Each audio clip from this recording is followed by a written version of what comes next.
say without a shadow of a doubt that the Soviet Union was very interested in UFOs.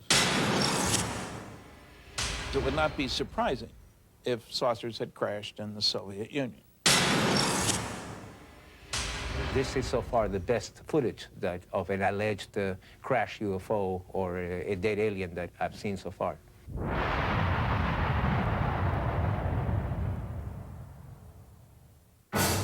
Fact 1.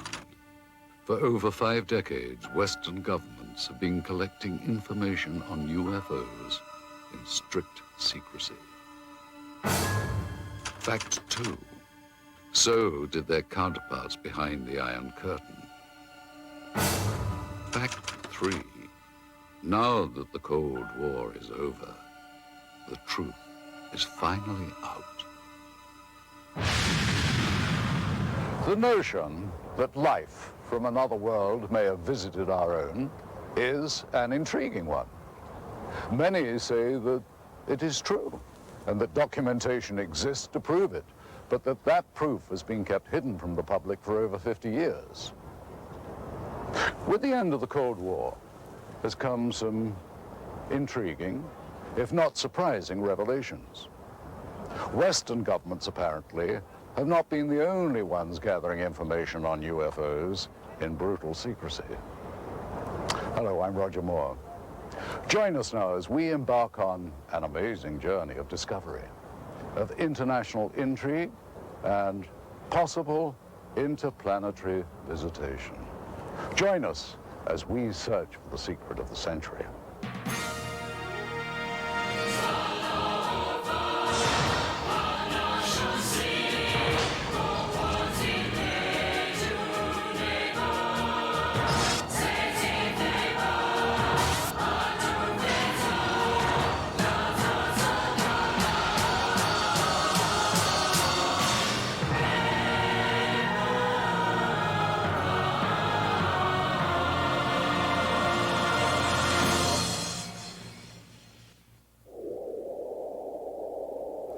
The vastness of Russia is overwhelming, even to those accustomed to the wide open spaces of America. Huge tracts of eastern Russia are still uninhabited, and it was in just such a region, remote and far from civilization, that something profound happened nearly a century ago.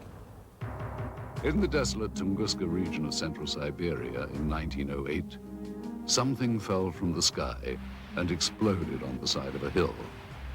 This event triggered an enduring mystery that scientists are still unable to adequately explain. There have been other well-known cases of UFO phenomena, but it was the Roswell incident that changed the way that government officials thought about UFOs. Researcher Paul Stonehill has done extensive work chronicling UFO sightings in the former Soviet Union. I would say that the most serious research was given the impetus by Stalin in the 1940s when he found out about Roswell. It was then that the KGB and the military separately had initiated studies of UFOs. The KGB, as far as we know, had never ceased studying them. This Soviet Air Force footage was obtained by a group of Russian ufologists. It was declassified by the USSR's Ministry of Defense just before Boris Yeltsin took power. What we are looking at is a view from the cockpit camera of a MiG-23 Flogger, scrambled to intercept 2 unknown targets. What we see now is an apparent merging of the 2 targets. Here is the same shot slowed down. These are obviously not typical flight characteristics of NATO or any other conventional aircraft. The MiG lost visual contact with this object or objects, and there has never been any official identification. By attending international conferences and exchanging information over the internet, researchers on both sides of the Fourth Iron Curtain have been able to increase the global understanding of anomalous phenomena. Richard Haynes has been to Russia many times and has worked with many of that country's researchers. Soon after the perestroika, the fall of communism, approximately 1990, I said to myself, I think this is the right time to initiate opening doors with the East, with people on the Eastern Bloc who are sitting on their own piles of data, but we don't know about it. Likewise, we're sitting on piles of data that they don't know about. And so I started corresponding with friends, and we formed this joint USA-CIS Aerial Phenomena Federation. And we're now serving a very positive role, which is information exchange. The next clip was shot from a MiG-25 Foxbat, and what we're about to see is actually an American F-16 Falcon about 200 meters away. What happens next is that a new object appears from behind the clouds. It was not identifiable.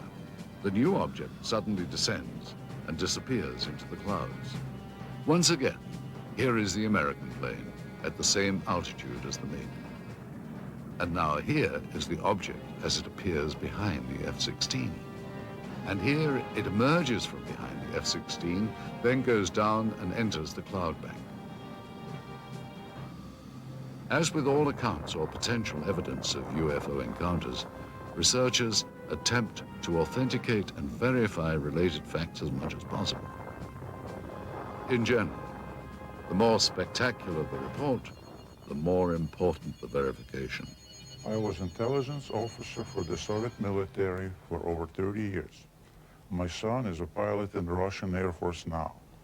I can say for certain that there were numerous occasions where Air Force and Navy fighter planes intercepted what we thought were NATO aircraft, only to find that they were not airplanes as we know them, and not belonging to any nation on Earth. It's no secret we would send planes into their airspace. They would fly into our airspace. It's like a game, like a test, constantly trying to test the response of the other side. Only sometimes, someone would get shot at. In this case, neither the Soviets nor the Americans seem to have any clue as to what this third object is. I'm telling you, even when you blow it up, it's impossible to identify. It appears to be about 4 or 5 meters across, moves with characteristics unlike any conventional plane. Now, in this final piece of footage, we will once again be looking at a cockpit camera view, this time from a MiG-21. The camera plane and 3 others were scrambled to intercept an unknown craft flying at very high speed, which is visible here as a large, cylindrical-shaped object. And as the Russian planes close in, the UFO suddenly picks up speed and disappears. Here it is once again. You'll notice the cylinder seems to be traveling at about the same speed as the MiGs until about here. And then it seems to increase its speed, which, according to pilots, must have reached at least Mach 3 in about 10 seconds.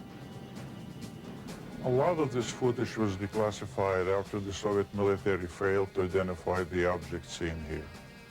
This one shows an interception attempt by MiG pilots.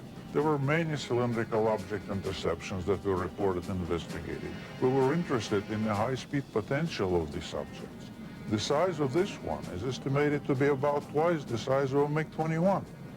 With technology available to us and the Americans, it should not be able to move as fast as it does. Hey, this footage is still interesting because I don't think the Russians had any idea what they were dealing with here. Their fighters were at least as good as ours, and yet here is something that is completely beyond their capability to intercept. The acceleration rate of this thing is impossible for any aircraft that we know of. There was one tragic incident I know of occurring in the early 1970s, in which MiG-21s tried to shoot down an unknown craft flying over Western Russian airspace, which failed to respond to Soviet pilots. The pilots used standard intercept procedure to expel foreign planes out of Soviet airspace. When the craft did not respond, the pilots were ordered to lock on missiles. At that point, both jets were destroyed by some weapon not known to Soviet military. Both pilots perished. There was an effort within the Air Force to make it look as if the fighter planes collided, but investigators I knew personally at the time said it was not collision. They were shut down by something. The NSA intercepted a radio transmission that we were copied on. Apparently the Russians lost a couple of MiG-21s or 23s. They were trying to intercept something unidentified.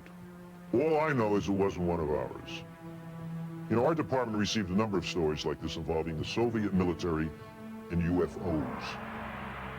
One of the most intriguing stories we came across was first told in the new book, UFOs in the USSR, by Russian author Veniamin Grigorievich Vereshchagin. He recounts the crash of an extraterrestrial craft and subsequent recovery by Soviet officials in the late 60s. Существует свидетельство тому, что осенью 1968 года There is evidence to the fact that in the fall of 1968, there were reportedly a lot of UFO sightings in the area of Sverdlovsk, currently known as Ekaterinburg. 27 ноября многие жители поселка Березовский Свердловской области On November 27, many residents of Berezovsky Sverdlovsk area observed several fireballs moving across the sky. вдруг один шар стал падать. One of the balls began going rapidly down, and after that there was a loud sound of an explosion. Через несколько дней после этого происшествия In a few days, a Sverdlovsk paper published an article в которой говорилось о том, что взрыв, услышанный многими, which said that the explosion had taken place on a territory of a grain storage unit по халатности due to the одного из carelessness of some workers. Но в статье But также the article also mentioned что that the жители residents этого of this района area наблюдали had такие witnessed явления. similar lights before that day. This is a copy of the Sverdlovsk newspaper from November the 29th, 1968. An article on the front page entitled Berezovsky Dreams, or What Was That?, gives the state-sanctioned account of what could have been the actual crash. Translated, the Russian copy reads, 5 glowing balls of light appeared over the horizon and started to move in the direction of the city. 4 of the objects moved in opposite directions, while the 5th began to rapidly lose altitude and soon completely disappeared behind the forest terrain. Several seconds after its disappearance, there was a deafening explosion. And in typical Soviet fashion, the paper cites the official statement. The blast had taken place at the grain storage unit number 27. The explosion was caused by one of the employees who had violated a safety code, resulting in a charge of negligence. He was sentenced to restitution of the material losses suffered by the state. What helps make the account in Vereshchagin's book so compelling is the existence of several reels of film which seem to back up the story.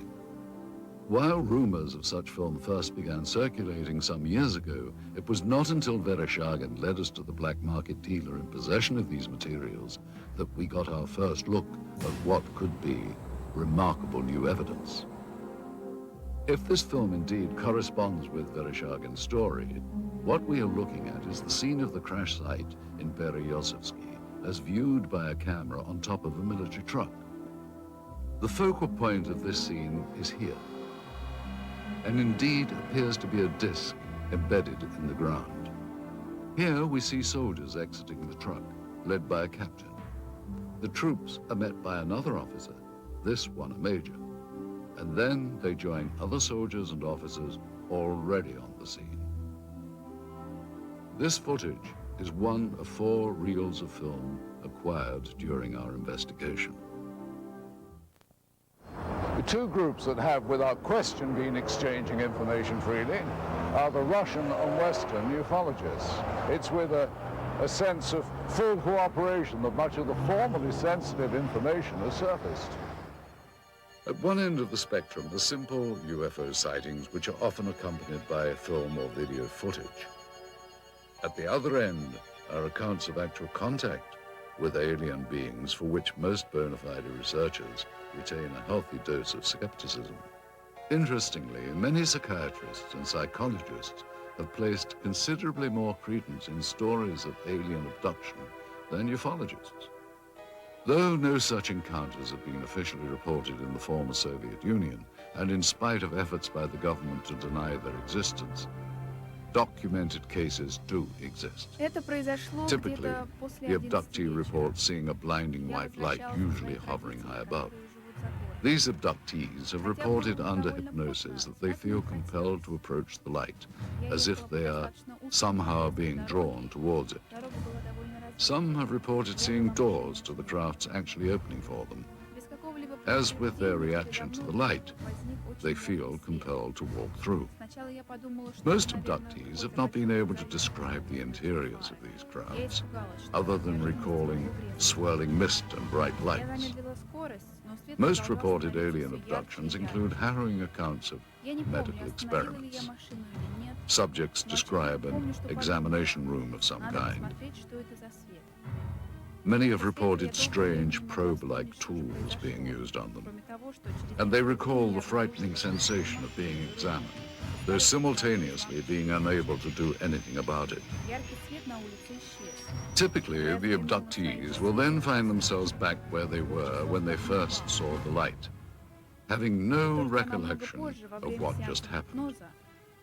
Other times, however, upon checking their watches, they discover that several minutes have passed without their ability to account for it. They literally have lost time. Many abductees have their memories triggered by a mark found on their bodies, the kind they would associate with a needle or some other medical instrument. And not surprisingly, no such report has ever been verified 100%. And yet these stories continue to proliferate. Are these people really being abducted by aliens, or, as some now claim, by members of a secret government agency? The austere building behind me once housed what was undoubtedly the world's largest and most feared intelligence agency. Why would the KGB be so interested in what many consider to be science fiction? From the beginning of the communist era, the Soviet leaders relied on a strong secret police to act as watchdog and often executioner for their rule. This was not a new concept to Russia. During the rule of Tsar Nicholas, the secret police was everywhere, its agents spying on everyone. There were agents watching every train station, hotel, and theater. Shortly after the Russian Revolution, the first Soviet government approved the creation of their own secret police. It soon became a powerful mainstay of the Soviet system. To ensure the continuation of communist rule, the main domestic role of the secret police became to seek out counter-revolutionary views and ensure that those holding them were dealt with.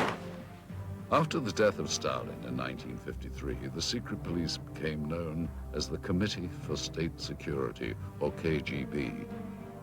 As the Cold War heightened under Khrushchev, this was also the era that boasted the growth of the KGB's image as an international spy agency. Foreign espionage was at its height. According to Western authorities, the KGB managed to infiltrate every major Western intelligence service. During the height of its existence, the KGB was the largest secret police and espionage force in the history of the planet, with more than 300,000 agents. Its body consisted of 17 separate units charged with such concerns as counterintelligence, foreign espionage, and internal security. The division known as the Scientific and Technical Directorate was the unit responsible for the acquisition of top-secret technological information and materials, including those not originating on Earth. The government body that had the most interest in anomalous activity was very possibly the Soviet military. Did high-ranking officers of the Russian armed forces really believe they could gain a military advantage from UFOs? Though there has been much speculation on the exact nature of the Roswell incident and reports of actual alien beings, conclusive evidence of such encounters has proved elusive. In 1997, the U.S. Air Force issued a follow-up to its earlier Roswell report, which they subtitled Case Closed. They tried to account for the stories of aliens by suggesting these were simply crash test dummies misidentified. So it was with a sense of both excitement and caution that we examined the footage recently recovered in Russia. This reel contains images of what appears to be a scientific or medical examination of organic body parts. The individuals seen here appear to be forensic pathologists or biological research scientists. Speaking in Russian, they are seen inspecting the specimen, the leader of the procedure describing his actions and the measurements they are taking. After several minutes of this, there is a change in camera angles.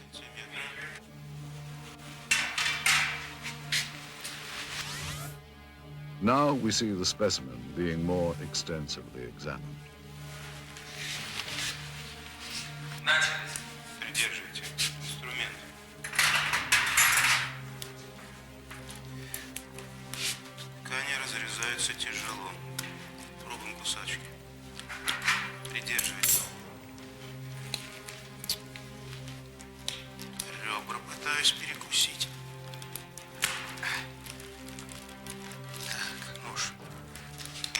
Tools are used to cut open what the leader constantly refers to as tissue.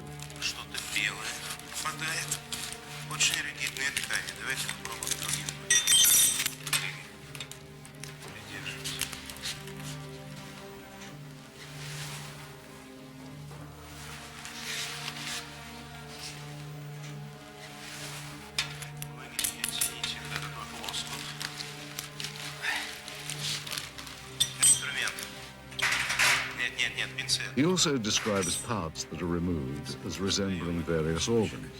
Записывайте, достаем внутренние органы, надрезаем похожую на клетчатку внутреннюю ткань. The camera angle changes again. And finally, the scientists are seen posing for the camera, holding up various samples of the dissection. If this footage is authentic, it represents one of the greatest scientific discoveries of all time. One must wonder where this film was shot and what happened to the specimen seen. If this is footage of a genuine scientific examination, what happened to the results? What did the Soviets learn, and what have they done with that knowledge? Did agents of the KGB have reason to keep this secret for so many years? Certainly there are more questions here than answers. Russia has had countless UFO sightings. Some have been explained, some have yet to be explained. The best known events are the Darnagorsk and Tunguska incidents. Many UFO researchers feel that the most important Russian incident in terms of known crash recovered materials is the Darnagorsk occurrence. Antonio Huneas agrees. It's the best documented crash because we do have the fragments. They have been analyzed. It was a small probe. It was not kind of a big object, but something crashed on a hill in Darnagorsk in January of 1986. Witnesses described the object as a sphere of light streaking across the Pacific region north of Vladivostok. Investigators later recovered materials including balls of lead and iron, bits of glass and a fine mesh netting, all of which were tested and are proven to be highly enigmatic. The head of the research team concluded that the Darnagorsk object was most likely an artificial space probe of non-terrestrial origin. Russia's best-known event, the Tunguska sighting, is sometimes referred to as the Russian Roswell. In the early hours of June the 30th, 1908, peasants of the Tunguska River area in central Siberia watched in disbelief as a glowing round object with a fiery tail streaked across the morning sky. The object crashed in a remote region of pine forest, exploding in a brilliant ball of flame.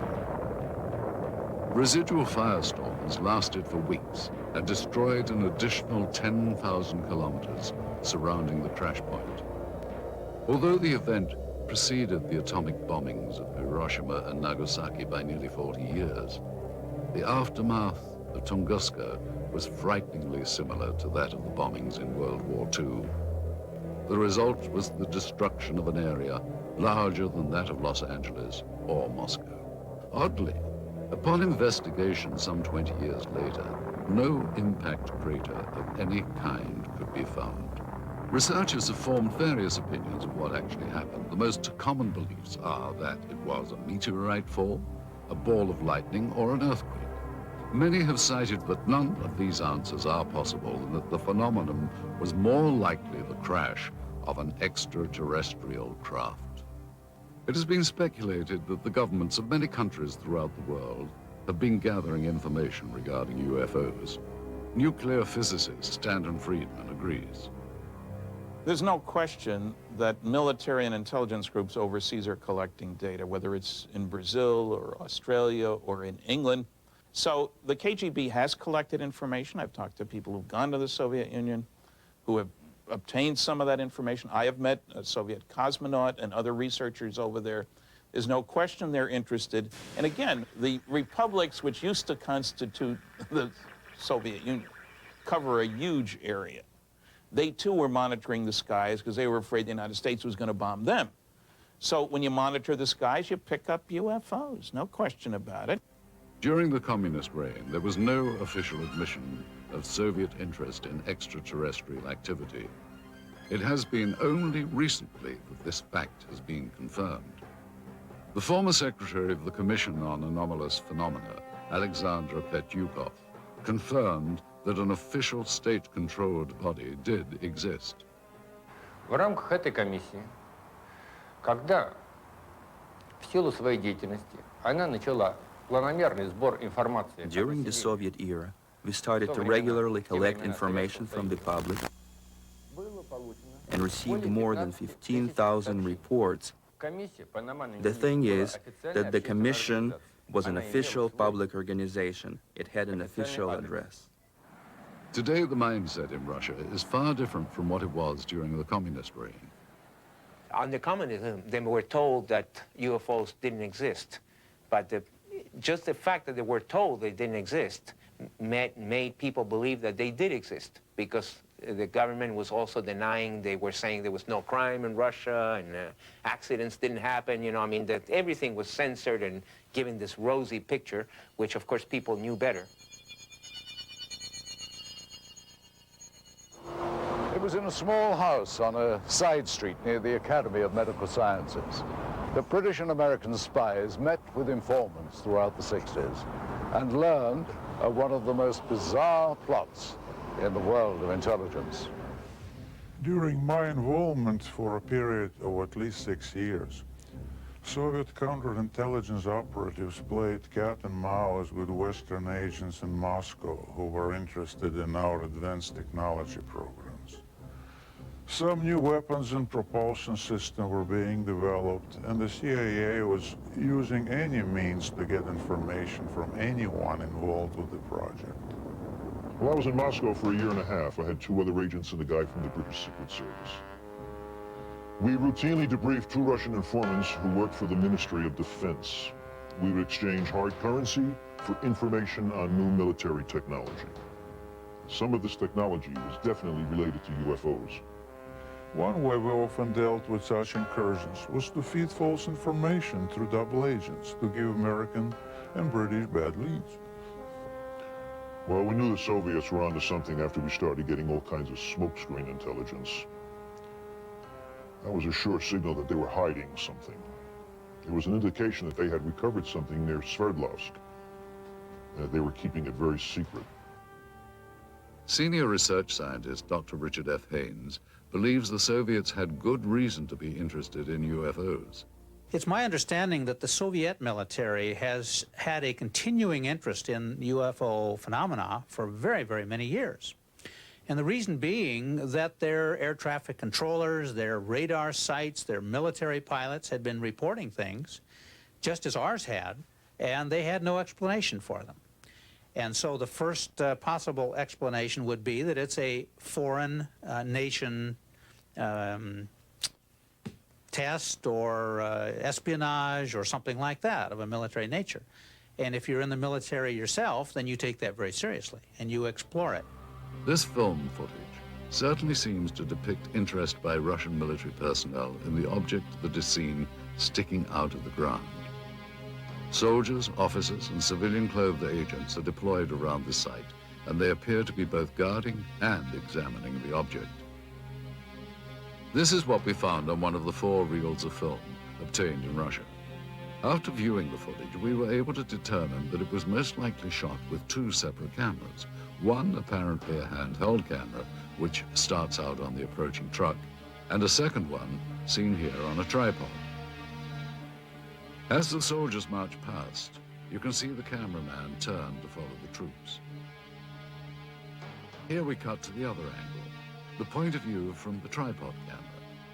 And here you see the handheld camera as the truck pulls up. Both cameras change vantage points several times during the film, as if to get better views or perhaps under orders of a superior. From this angle, we see yet more troops arrive. Author Veniamin Vereshchagin describes the event. Весной же 1969 года рабочий местного совхоза In the spring of 1969, a collective farmer found some strange remains in the forest not far from Berezovsky и сообщил об этом, and reported that to the local security organs, те, в свою очередь, who in their turn обратились asked за the neighboring помощью military в division соседнюю of air военную defense часть troops, PVO, ПВО. to provide assistance with the 7 investigation. марта On March 1969, 2 KGB officers examined the discovery site and sealed it off. Вы знаете, в дальнейшем события приняли более такой масштабный характер. По просьбе КГБ были привлечены On the KGB request, a Soviet army unit was brought to the discovery site, и в результате уже очень тщательных обследований были найдены After close examination of the place, they found some wreckage debris of a disc-shaped object частично. partially sunk into the ground. Поначалу органы безопасности предполагали, At first, the KGB thought that the debris американскому разведывательному самолету или came from an American spy plane or a Soviet spaceship. George Filer, a retired Air Force intelligence officer who was stationed at Langley, is not surprised the Russians were so interested in this object. We found that the Soviets would pay to get information on UFOs as opposed to, we'll say, an F-111 aircraft, that they were, in a way, more interested in UFOs than some of our latest aircraft. And here you see the man who is probably the head KGB agent directing the cameraman to point his camera toward the disc. A total of almost 1,200 feet of negative were recovered just on this crash site.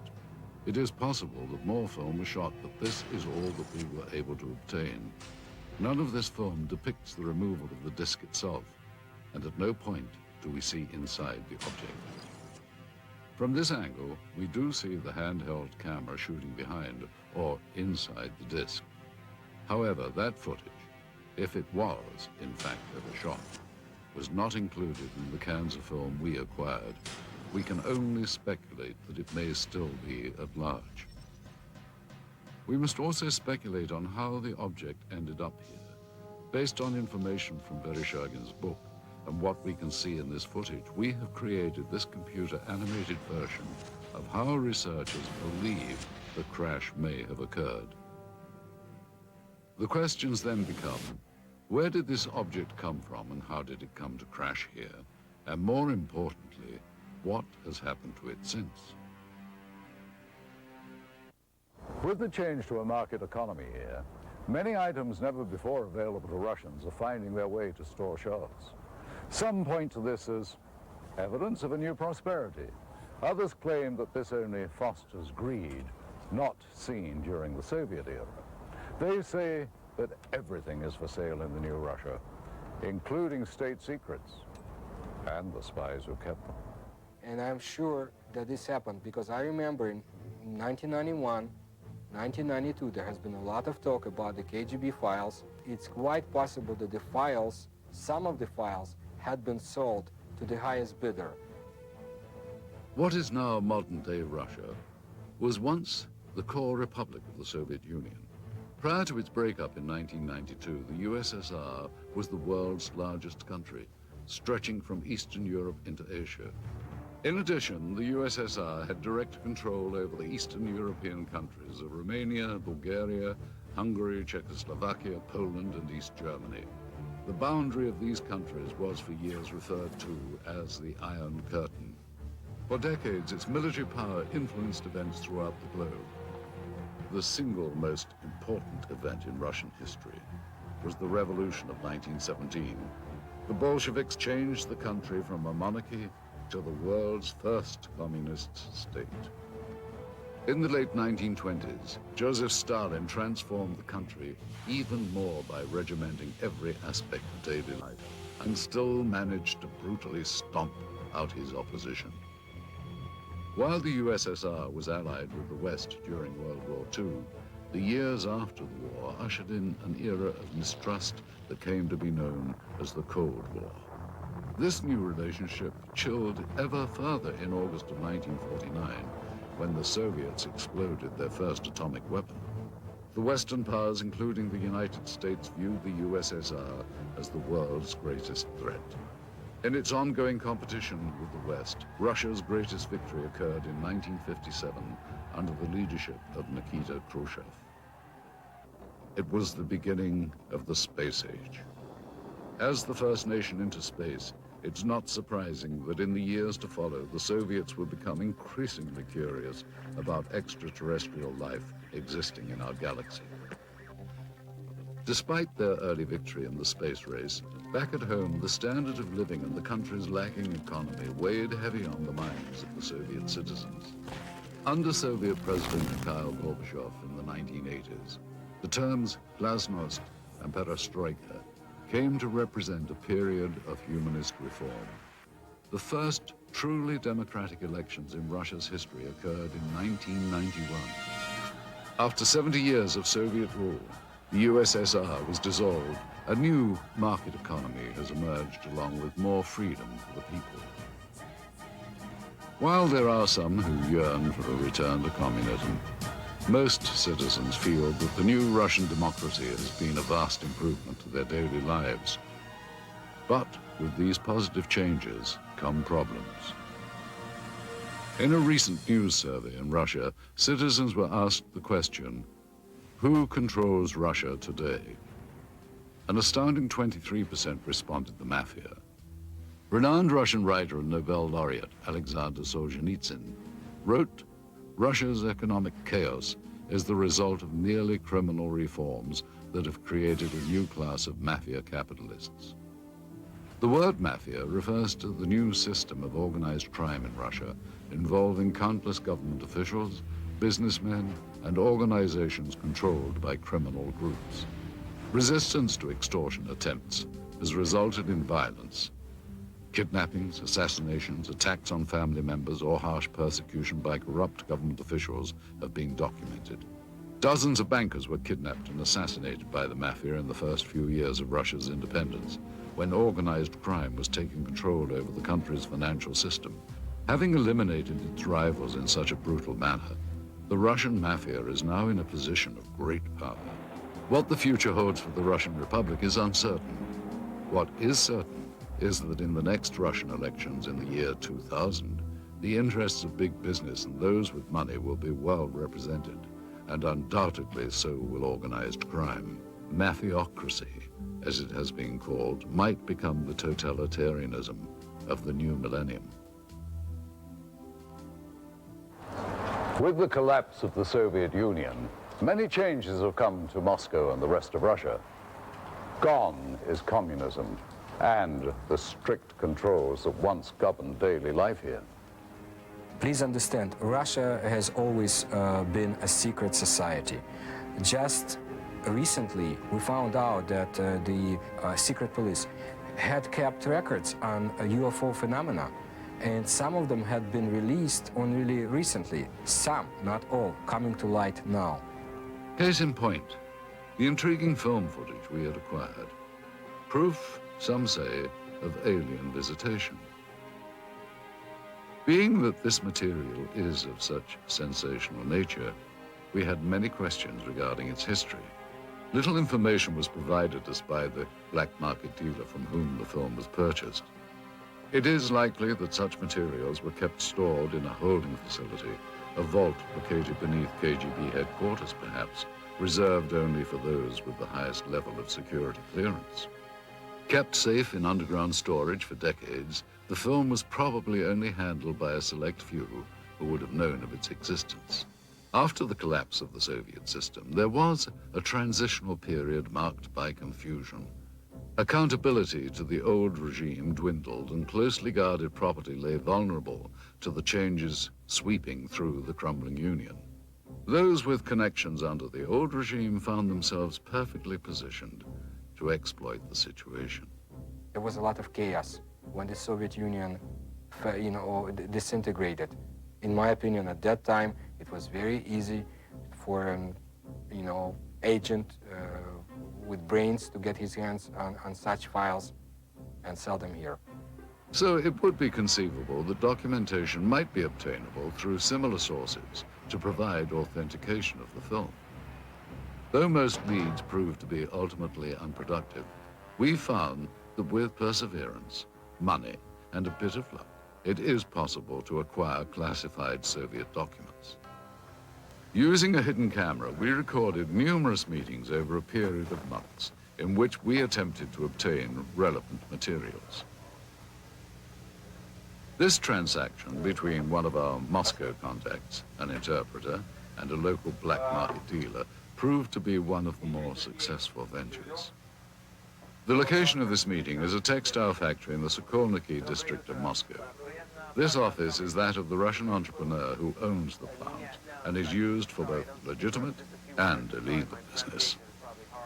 After introductions and some initial small talk, the American buyer asks the interpreter if the documents are on the premises. I want to say, are the documents here from the accident that you have? Here. Рон Паркер спрашивает, документы у вас с собой? Юра, ты мне задал сложную задачу. Достать такого рода документы было очень просто. Я понимаю, именно поэтому мы обратились к вам, потому что Федор очень рекомендовал вас самому лучшему. Конечно, я знаю нужных людей, знаю, как достать такие документы, но это было совсем небезопасно. What's this out there here? Мы ценим это очень, и именно поэтому мы обратились к вам. Хорошо. Работаем. Цена оказалась больше The первого. businessman tells him that he has had difficulty in obtaining the documents and the price has gone up. He is told that it is impossible to come up with any additional money. Да, мы договаривались, ты должен понять, что достать такого рода документацию это совсем небезопасно. Не, я понимаю. We only have 10,000. Да, у нас только 10 тысяч, понимаете, в этой сумке сейчас 10 тысяч. Но мы договаривались с вами, первоначально. Да, мы договаривались, но... I mean, I can't go out and... Это очень сложно достать такие документы, я должен это понимать. Я понимаю, я отлично понимаю, но вы понимаете, здесь вот в данный момент находится только 10 тысяч. Мы не можем сейчас найти где-то еще вдруг там еще 5 тысяч. After consultation with his associate, the seller finally agrees to honor the original price. Давай, бабки, ладно. The files are then removed from a safe and given to the interpreter to inspect.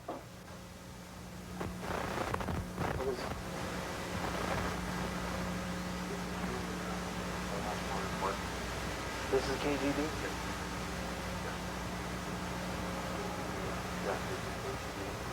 This is some report about accident in Sverdlovsk. Does this look... Do you think this is... Что он говорит?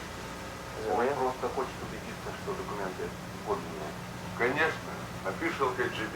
After inspection of the documents and a cursory verification of their authenticity, the transaction is completed. Okay, well, we should pay Mr. Chevalier and... Money changes hands, and what was once property of the state now becomes much sought-after evidence for UFO researchers. What made this transaction so successful was that among the pile of documents acquired, several were extremely enlightening, including a top-secret KGB report on Operation Sverdlovsk Midget and a request for military assistance from the Soviet Ministry of Defense.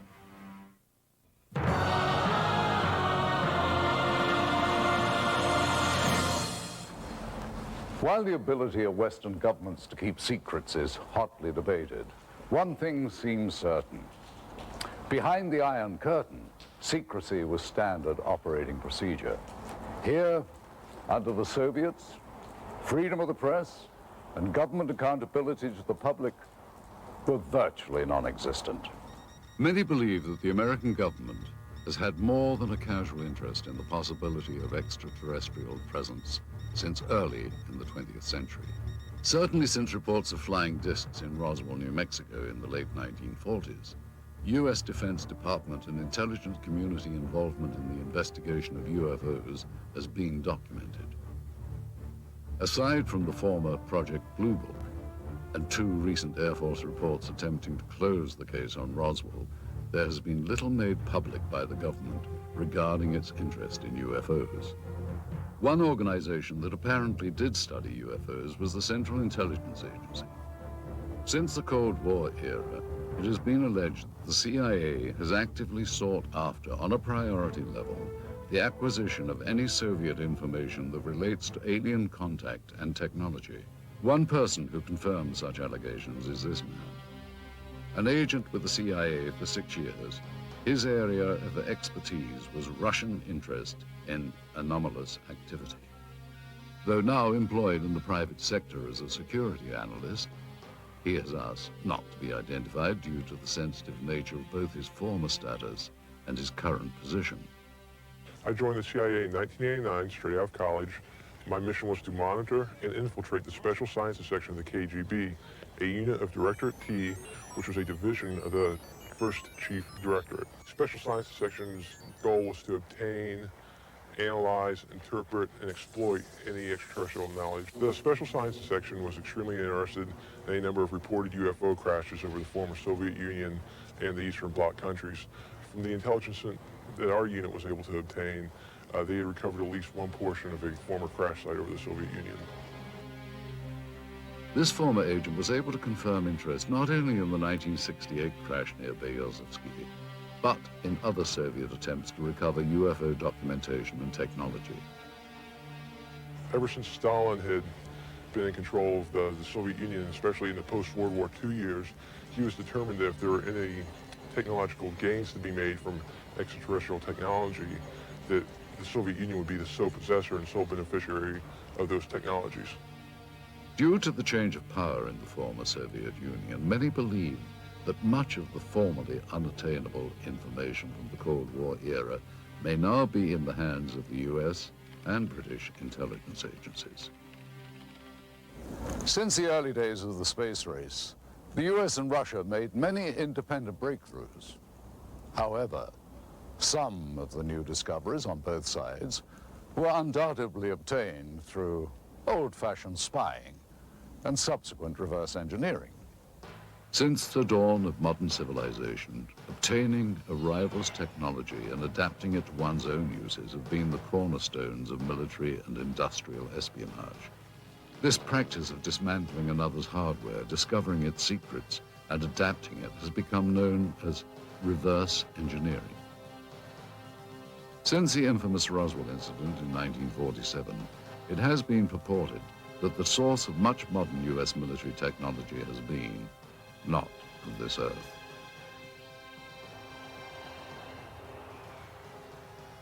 A number of technologies were either partially inspired or wholly inspired from what was recovered at Roswell.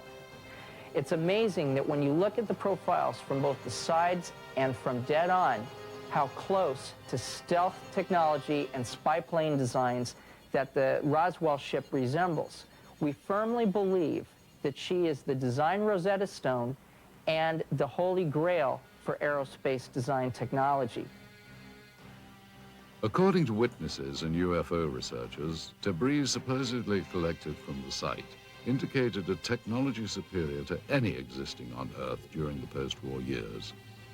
The possibility exists back in the 40s that because all this new technology came out of Germany, we had scientists from Germany that either we were testing new advanced concepts to us at the time, these rocket engines, which were brand new to us, or this was some kind of smokescreen, if you will, to hide or to put the Russians off guard, make them think we were further along than we really were. And there's been a history of misinformation on both sides trying to keep each other off guard, and that very likely is one of the possibilities. If it wasn't Roswell, we're probably doing it some other place. Such advances as the Hubble telescope and the Super Arbec missile engines are rumored to have benefited from alien reverse engineering. In addition to Roswell, there is another name heard frequently with regards to reverse engineering. The military facility located in the Nevada desert, commonly known as Area 51. One theory is that Area 51 is the hub of alien reverse engineering. But is the United States the only military power to have engaged in this secretive development of military technology? Or did Soviet military and intelligence organization reverse engineer technology from alien spacecraft that may have been recovered in Russia? Do the Russians have their own version of Area 51, located somewhere in the uninhabited parts of their vast country?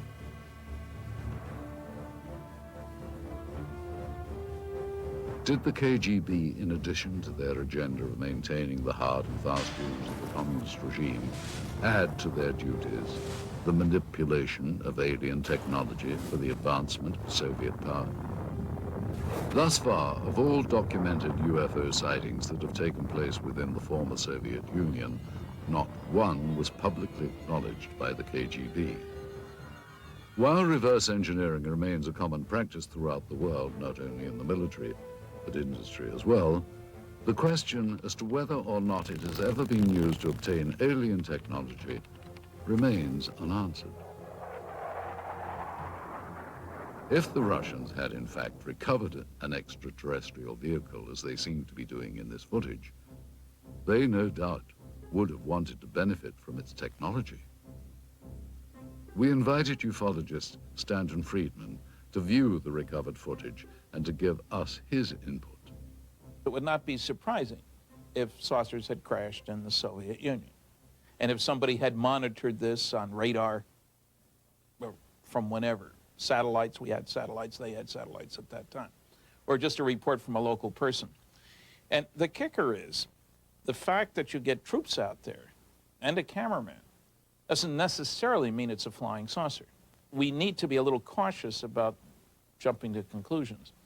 Now, I think that film is worth a detailed investigation. Those things cost a lot of money, actually, to go over it. You have different specialists looking at, you know, are the uniforms correct for the time frame? Is the film actually made in the Soviet Union?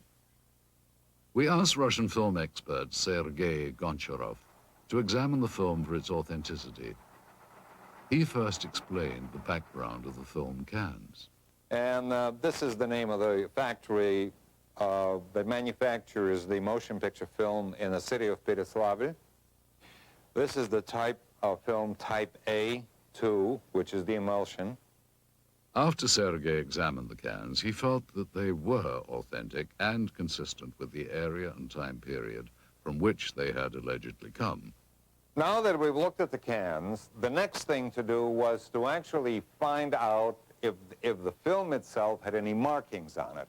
Okay, in the very beginning of the film, we have this word, which in Russian says начало, or the beginning, or the start.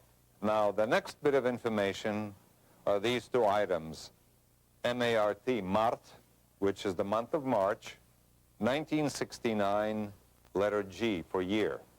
So the year of 1969, the month of March. Okay, then we have the two bits of information which says plyonka number 267. Plyonka in Russian means emulsion or film, could denote the reel, the roll, or batch, and this, of course, is the number. The next thing we see is this bit of information. Совершенно секретно, top secret archive of the KGB logo and the word archive of the KGB.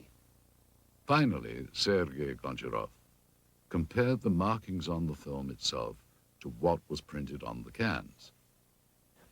As you notice right here on the edge of the negative, we have the word безопасная пленка, meaning safety film, and type A2 or type A2, which is exactly the information that you have on a can. Next, we showed the film to Russian researcher Paul Stonehill. The colors of the film, the quality, soldier uniforms. Somebody would have to go into special, to make a special effort to make a film that feels like something that was made in 1960s. I've seen a lot of films made in the 1960s, and this film here is almost of the same quality. It's not a 1980s or 1990s film. The KGB officer that had been looking and touching things looks quite genuine. To me, my gut feeling is this is not something that they had made intentionally to fool people. UFO researcher Antonio Huneeus offered us his views on the film. I would say that visually it's very impressive. The first thing that struck me was the good quality, a very, very, very clear footage. You see, of course, it wouldn't be possible to duplicate, you know, as a hoax. You would have to hire some actors and so on. But it was quite well done. Of course, it could even be some kind of disinformation too, that the KGB was quite notorious about doing disinformation. For what purpose, I don't know, but they might have done some kind of training film or something to, of course, if it was disinformation aimed against the Americans or something, we never heard of it, so that's also dubious. Finally, while Mr. Huneeus felt that the film required more investigation, he was impressed and intrigued by it. Well, I would say that if this is real, and I do not have the elements to make that judgment, this is so far the best footage of an alleged crash UFO or a dead alien that I've seen so far. To appreciate the difference in attitude here with respect to such unconventional science as the study of UFOs, it is important to understand some of the cultural contrast between Russia and the West. For hundreds of years, Russian culture has been steeped in religion, mysticism, and superstition. In the times of the Tsars, it was not uncommon for there to be an official court mystic, the most famous of these being the priestly soothsayer Grigory Rasputin during the reign of Tsar Nicholas. Even though religious expression was suppressed, it is now making a resurgence, and the many places of worship in Russia are once again housing congregations and becoming a big part of daily life. Russians seem to have an open-minded attitude towards the paranormal and such unconventional sciences as the study of UFOs. During the Soviet era, some of those voicing their beliefs in extraterrestrials were subjected to criticism and censure by Soviet officials. Russian author Yuri Alexandrovich Fomin claims that he has had such experiences.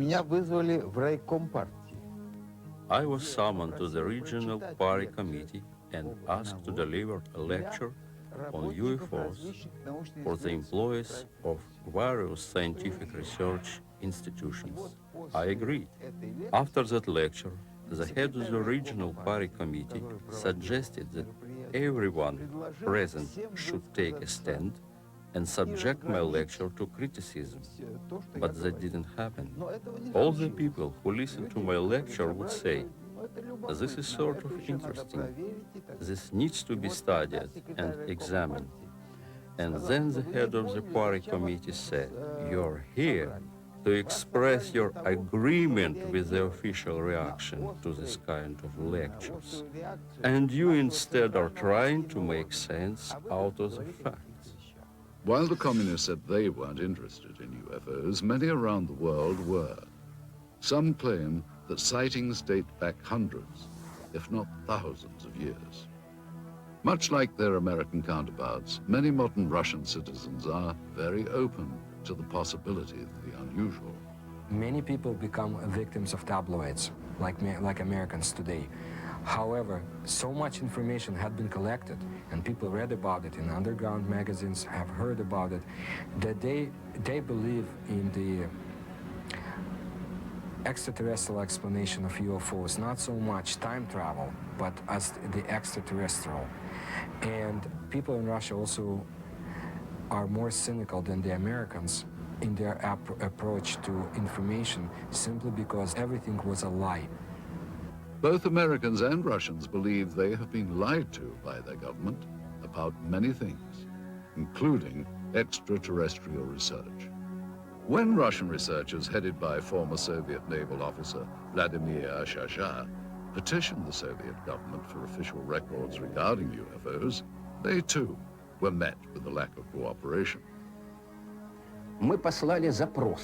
We sent an inquiry to the archives of the Ministry of Defense and to the archives of the KGB. We got a response that neither KGB archives nor the archives of the Ministry of Defense have any data regarding this incident. If there is mistrust of the government by Russian and American citizens, it's not without good reason. For Russians, it was more than 70 years of communist rule. For Americans, there has been a steady erosion of trust over the last 30 or 40 years. For Americans, the knowledge that their government was not being honest began in the 1960s, when the war in Southeast Asia escalated with secret bombing campaigns in Cambodia. In the 1980s, arms were sold to support the Contra anti-communists in Nicaragua, in violation of U.S. law and without public knowledge. God bless America. It's no wonder that many American and Russian citizens doubt the honesty of government officials. How paranoid is the belief that their governments could withhold knowledge of extraterrestrials? Despite officially denying interest in the possibility of extraterrestrial visitation, the governments of both the US and the Soviet Union have, without question, been interested in what lies beyond our own planet. Man has always been intrigued by the notion of life elsewhere in the galaxy, and both the American and Russian space programs represent a considerable investment to explore the unknowns of our universe. At the close of the Second World War, the United States, now the preeminent world power, turned its eyes from defeating Hitler's Germany to a new rival, the Soviet Union. With Russia's detonation of its own atomic bomb, the United States realized they now had an enemy who wielded the same degree of power. During the Truman administration, loyalty oaths taken by government employees became a common practice, which would eventually lead to the ugly communist witch hunts of the House Un-American Activities Committee. Winston Churchill's pronouncement that Eastern Europe was now behind an Iron Curtain gave birth to a new term for this confrontation between East and West, the Cold War. With fear dominating the United States, paranoia over potential communist influence took the form of weird invaders from other planets. The possibility of a Soviet invasion was too frightening to contemplate. Helmeted men from Mars launching an all-out attack on Earth, however, was another matter. Therefore, Americans retreated to dozens of science fiction films that were thinly veiled warnings against the Red Menace. With Chuck Yeager's historic Flight that broke the sound barrier, the next frontier to conquer would be the stars. This set off a global competition between the world superpowers as to whom would get to the heavens first. It became known as the space race. To meet the demands of such technology, NASA, the National Aeronautics and Space Administration, was formed in 1958. The space race would nearly end in defeat for the United States, however, with the launch of Sputnik. The US feared if the Soviets could launch a probe in space, would missiles launched from that probe be far behind? When cosmonaut Yuri Gagarin made his historic orbit around the Earth in 1961, he became the first man in space. The United States realized their only hope of beating the Soviets was to have the first man on the moon. And in this dream, they would find a passionate champion. It was President John F. Kennedy's promise to have a man on the moon by decade's end that shot the space race into another dimension. It would not be until Neil Armstrong's historic first lunar step on July the 29th of 1969, however, that Kennedy's dream would be fulfilled. In years to come, the cumbersome NASA rockets would give way to the more streamlined and modern space shuttle. Even before the fall of communism, a new unity would develop between Russia and the United States. The petty rivalries of the past gave way to a new cooperation which would culminate in the joint Russian and American crew of the space station Mir. Modern astronauts like Dr. Michael Foale would make history working with their Russian counterparts in space. At long last, the demons of the Cold War had been silenced. The first human beings in space were Soviet. Were the Russians also among the first to encounter beings not from this Earth? This footage, which seems to depict Russian pathologists dissecting what appears to be a non-human life form, requires further analysis. We once again asked Stanton Friedman for his comments. I don't know what to make out of it. I'd certainly say it's worth further investigation. By my standards, it's in my gray basket. Not black, not white, maybe. Worth following up on. We then asked film expert Sergei Goncharov if he thought that the film's characteristics on this reel were consistent with the time period from which it was supposedly shot. It certainly is consistent with the information on the can. It is negative. It's got the negative perforations. It's exactly what the information on the can indicated. Sergei explains the significance of a flash frame, an interesting and possibly important characteristic of the film that was discovered. All right, now, a flash frame, this is, of course, a flash frame is that piece of film that is, when you push the button on the camera and you start exposure and you stop the camera to stop the exposure, and then you restart the camera again, by virtue of inertia, the camera will sometimes expose either a flash of light, or if you point the camera away from the person in front of it, you will see some other subject matter. Those flash frames appear between the takes and sometimes show things and people that are not part of the scene itself. You have people that have nothing to do with the information that you've seen on a film before or after. Again, an individual in uniform. You see these people performing a procedure. You have somebody in civilian clothes, people that you have not seen before. As this is in a flash frame segment, which was not meant to be as the procedure that was being photographed. Mr. Goncharov concludes that while the film's stock and camera techniques are consistent with KGB and Soviet government films of that period, he feels that the discrepancies with the subject matter require closer scrutiny. Anytime you have subject matter of this type, any additional investigation is worthwhile. Absolutely. Stanton Friedman was further intrigued by the medical techniques in the film.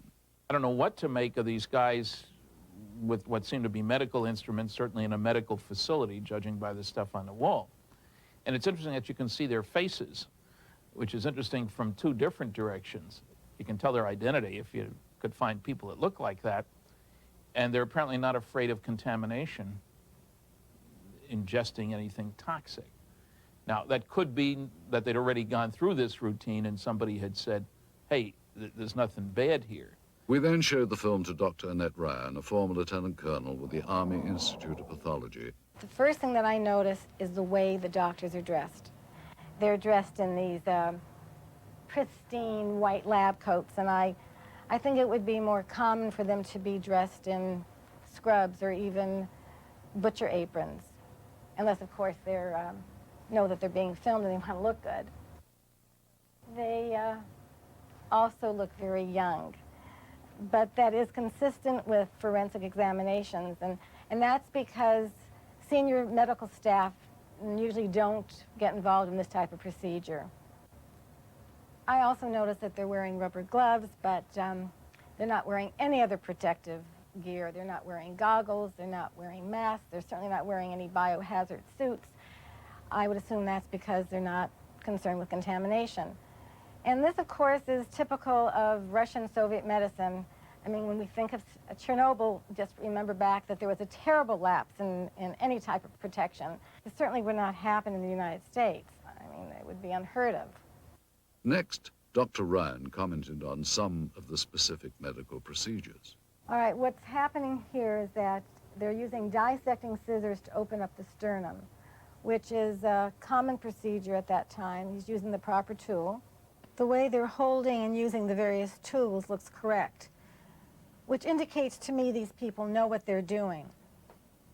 I would say there's little doubt that these are actual Russian medical people.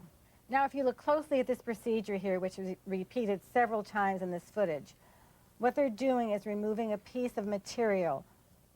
The one doctor refers to it as an organ or resembling an organ.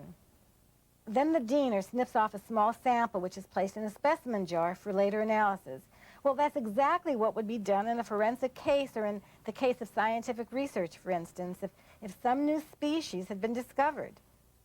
They would remove very small pieces for later chemical and microscopic examination. The lead doctor also mentions a structure he describes as resembling ribs. And here you can see what indeed resembles a rib cage, as if this was the torso of some anthropoid or human-like organism. Finally, though Dr. Ryan was unable to identify the subject matter, she believes that the techniques were consistent with those practiced in the Soviet Union during the late 1960s.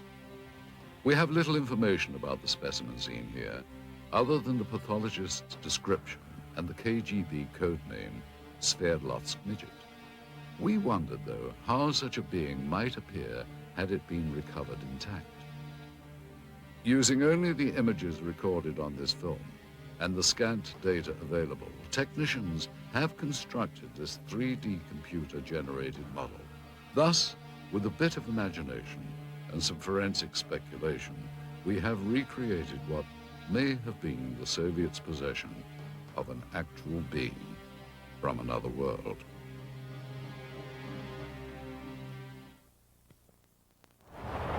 Information leaked from intelligence sources in the West indicated a belief that the Soviets were actually attempting to reverse engineer something not manufactured on this Earth. Whether we'll ever know the full truth about the supposed UFO crash in Berezovsky, one thing seems certain. If agents of the KGB or any other branch of the Soviet government did recover parts of a craft made by alien beings, they would have been extremely interested in examining all the materials very closely. No doubt Soviet scientists would have wanted to determine if the parts of the craft were truly of extraterrestrial origin. They would have inspected each piece down to the microscopic level and tested for various physical and chemical properties. And of course, they would have wanted to take advantage of any new technology they could gain from the recovered materials. И мы не можем расшифровать их физики. We are unable to solve the puzzle of their physics. Our physics is based on quantum mechanics. Theirs is based on parallel worlds, a different kind of paradigm, a different understanding of history. It is similar to the effect of a TV set or a video camera would produce on people in the time when Pythagoras lived. Pythagoras would not understand it. That is the gap between them and us. That's why, however hard our engineers or technicians would try to decode their technologies, they would fail.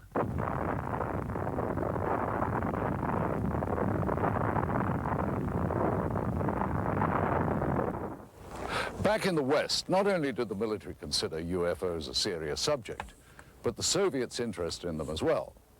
It seems that, in the beginning anyway, both sides thought that flying saucers were an invention of the other.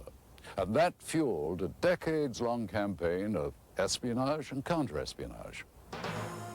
Many believe that U.S. intelligence agencies such as the CIA, NSA, and the military have not been completely forthcoming with information regarding extraterrestrials. The same is apparently true of the KGB. Some claim that the KGB, as well as the U.S. government, may have been using the UFO phenomenon as a smokescreen to cover other top-secret activity from the very beginning. Former NASA scientist Dr. Richard Haynes concurs.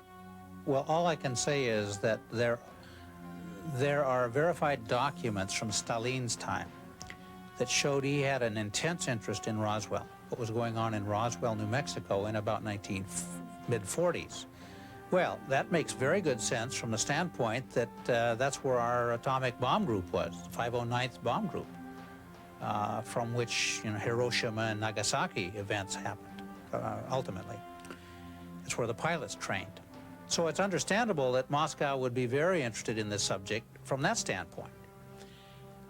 If UFOs are a cover, they have been used very effectively by both sides. So it's to the convenience of the Russian government, Soviet government, to continue the charade. It can be considered a form of disinformation. There is an alternate theory regarding UFO disinformation. Many researchers believe that the government may be intentionally drawing attention to the less credible, self-proclaimed ufologists as a means of lowering the perceived credibility of all UFO research.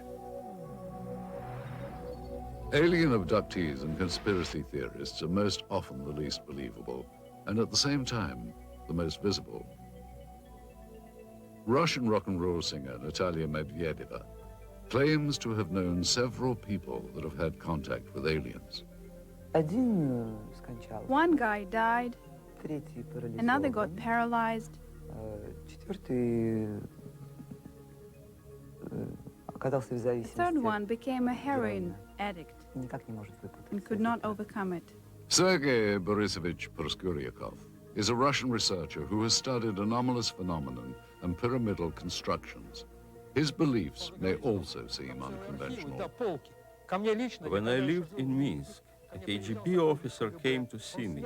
He filmed all the documents I had. I couldn't escape anywhere. I believe they ended up in the KGB archive. I have information that my researchers of interest, not as much for KGB or CIA as for presidential structures in the USA. Are individuals like these truly informed? Or, as some believe, convenient foils for government agencies with an agenda of suppression? Either way, their outspoken beliefs serve to discourage further investigation and make it much easier to simply write off any UFO account or evidence as nonsense. Most genuine researchers, however, believe it is imperative that all potentially genuine encounters with extraterrestrial intelligence be studied carefully. If something not from this earth had been recovered, it would have been brought to a classified military base high in the Ural Mountains, where super-secret operations are being conducted since the Second World War. This incredible footage depicts members of the Soviet armed forces and what are believed to be 2 KGB agents inspecting and recovering a crashed flying saucer. Russian author Veniamin Vereshchagin has an idea of the final outcome of this operation. Насколько мне известно, обломки аппарата. As far as I know, the debris and their organic parts were taken to Mytishi, где предположительно были сделаны, where the apparatus was disassembled, analyzed, and then back-engineered.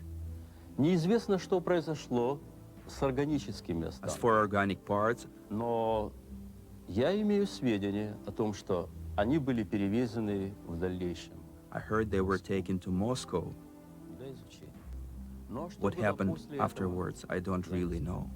His story seems to be backed up in part by one of the people who claims to have been involved in the operation back in 1969. We found ex-KGB staffer Pavel Alexandrovich Klimchenkov living in seclusion in the Bryansk region of central Russia. He remembers the strange wreckage found in Beryozovsky. At first, everyone believed that those debris were parts of some novelty aircraft manufactured in the United States or England.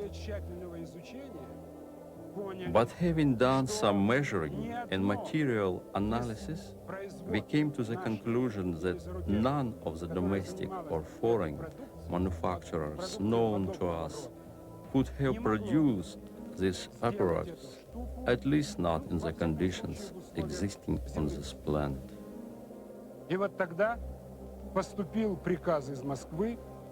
It was then that an order came to transport the debris to the base in Mytishi near Moscow. Together with several other officers, I was assigned to provide safety and security to these materials during their transportation. In attempting to verify the authenticity of this evidence, we have had the footage and the film itself examined by several experts. We also carefully studied the documents we had procured, which lent further credibility to what we had been told. Among the most telling was this top-secret KGB report specifically referring to Operation Sverdlovsk Midget and describing in detail the recovery operation at Beryozevsky. This document mentions the crashed disc, the organic remains, and the filming itself. There was also this secret order from the Soviet Ministry of Defense requesting assistance from military unit 67527. We looked closely at such elements of the footage as the uniforms and the arm patches worn by the soldiers. These patches seem consistent with the patch worn by such Soviet Army air defense companies as military unit 67527. They're all wearing winter coats, which don't appear to have much in the way of insignia on them. And that is not out of character for the winter coats. They would generally not contain much in the way of identification. These are all members of the same unit. I can see that the weapons are AK-type weapons. The main battle weapon of the Russian army, even up through today's date, is the automatic Kalashnikov weapon. Yeah, it's clearly an AK, fixed stock, birch stock, no muzzle brake, milled receiver, no question about it. It also seems to be consistent with the muzzles of the weapons that I can see in this film. In addition, we had notes from the scientific examination of the recovered organic specimen, which seemed consistent with the soundtrack of the dissection footage. With so many elements in seeming consistency, Vereshchagin's story becomes even more tantalizing and perplexing at the same time. Is it possible the Russians actually recovered an alien craft and its occupant 3 decades ago? If members of the Soviet Army had knowledge of a supposed UFO crash, then what happened to these individuals? And if they can't be found today, why not? In the course of our investigation, our goal was to follow every lead, to search for every scrap of information regarding the incident so named Operation Sverdlovsk Midget. The tenuous paper trail we have reconstructed using recovered government documents led us eventually to a lab of the former All-Union Scientific Research Institute of Biology. In attempting to obtain records on the individuals depicted in the dissection footage, we turned up these additional documents. 3 death certificates, all dated March the 24th, 1969, within a week after records indicate the examination was performed. Cause of death for all 3, cerebral hemorrhage. Dr. Ryan told us that the odds of this occurring naturally are next to 0. The former state-run institute is now a private teaching center known as the Moscow Medical Institute. That this is the same facility as seen in the film footage becomes obvious with a comparison of such fixtures as the stonework tables and the distinctive tiling on the floors. The difference is that one-time experimental procedures have been replaced by routine anatomy lessons with plenty of hands-on experience. Secretive operations are now openly administered educational opportunities. But we did find in the basement of the building remnants of this facility's past, reminders of a time when procedures here were not open to the public or subject to public scrutiny. What were the Soviets experimenting on in decades past at the Research Institute of Biology? The answer to that question is still yet to be found. Indeed, many questions about the film footage and the alleged Operation Sverdlovsk Midget remain unanswered. Any extraordinary find, such as the apparent filmed record of a crashed spacecraft, or of what appears to be scientists examining parts of an alien life form, require further analysis. Yet it seems incredible that so many elements of this story from so many diverse sources appear consistent. The original account as told by researchers and witnesses, the recovered documents, and of course, the film. We have to ask, is this footage genuine? And if so, does it represent an actual case of alien visitation, or, as it has been suggested, was the footage created as part of a Cold War disinformation campaign? One other proposed possibility is that it was simply a military training exercise captured on film. Again, if it is a real UFO crash, where are the remnants?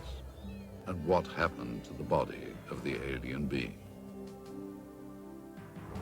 With all that we have unearthed here, the big question seems to be, what is the significance of what are clearly some very profound discoveries?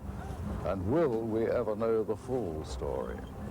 We hope you've enjoyed visiting Russia with us, and we hope you've gained some insights on what promises to be a continuing source of intrigue and controversy. Thank you for joining us. I'm Roger Moore in Red Square.